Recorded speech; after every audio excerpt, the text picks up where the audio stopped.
జెరుబ్బాబెలు తన ప్రయాణంలో తన జీవితంలో వెళుతూ ఉండగా పర్వతం అడ్డు కాదండి, గొప్ప పర్వతం అడ్డు వచ్చిందంట. దేవునికి స్తోత్రం చెప్పండి. గొప్ప పర్వతం అడ్డు వచ్చింది.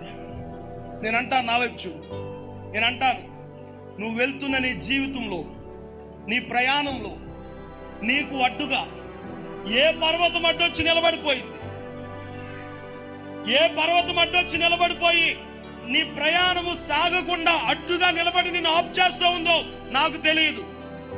అది ఎంత గొప్ప పర్వతమో నాకు తెలియదు. నీ సేవకి, నీ పరిచర్యకి ఏది ఆటంకంగా నిలబడుతుందో నాకు తెలియదు. నీ జీవితానికి ఏ సమస్య అడ్డొచ్చిందో నాకు తెలియదు. నీ జీవితానికి ఏ కష్టం అడ్డుగా వచ్చిందో నాకు తెలియదు. నీ జీవితంలో ఏది పెద్దగా కనబడుతూ నీకు అడ్డుగా నిలబడుతూ ఇదిగో ఇక నీ ప్రయాణము సాగదు అని నీ కళ్ళ ముందుకు వచ్చి శబ్దం చేస్తుందో నాకు తెలియదు. కానీ నేనంటాను, ఆ రోజు జెరుబ్బాబెలుతో మాట్లాడిన దేవుడు ఇక్కడ కూర్చున్న మీ అందరితో, నాతో సహా మాట్లాడుతున్నాడు. మీకు అడ్డుగా వచ్చిన ప్రతి గొప్ప పర్వతాలు యేసు నామములో కోల్చబడబోతూ ఉన్నాయి. యేసు నామములో చదును భూమిగా మారబోతా ఉన్నాయి. యేసు నామములో అవి తొలగించబడబోతా ఉన్నాయి.